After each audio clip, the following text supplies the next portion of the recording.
Mutulole kuti jambo lyankola ndikutokoza Mulungu Nkosi mkulukulu okwaniriza kuti tsiku la lero Gomani amene tikuwakumbukira ali mu Nsipe Dr. Saulos Klaus Chilima.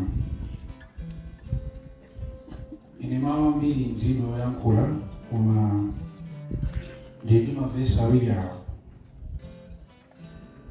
Colossians 3:17 imene yakuti, and whatever we do, whether in words or deed, do it all in the name of God,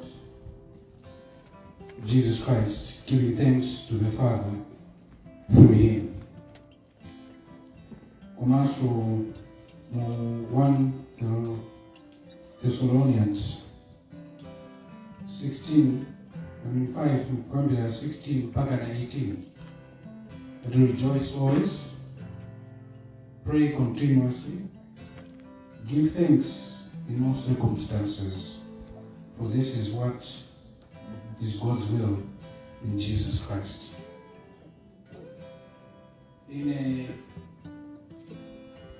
Ndinamakhala ndinyongo zimene lusana ndikatikakhala pansi kwakumbukira MPBN right honorable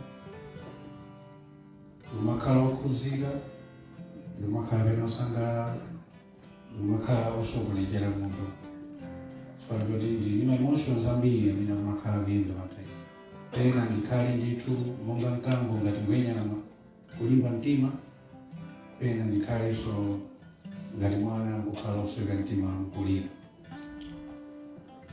Komano mu zonse munthu wakhala wamkulu umadziwa kuti iwe ndamene kukhala olimba mtima ndikukhala chilimbikitso cha aliyense, monganso analinso iwonso MPBN chilimbikitso cha anthu ambiri.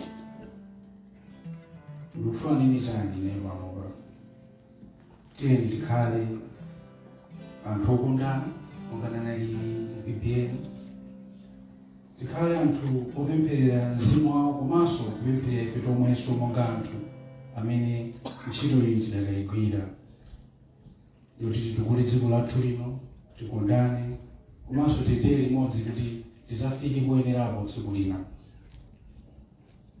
Komanso tikamakhala tikhale anthu olimbikitsa umodzi pamayankhulidwe athu pa zochita zathu, koma muzonse timuyike Mulungu patsogolo.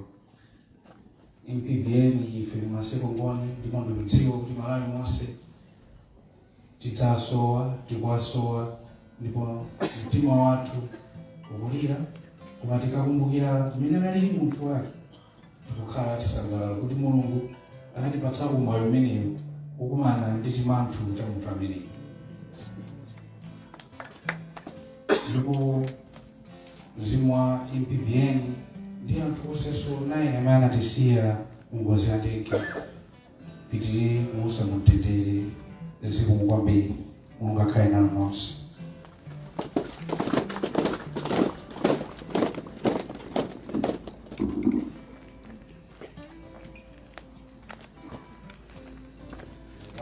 Honorable Dr.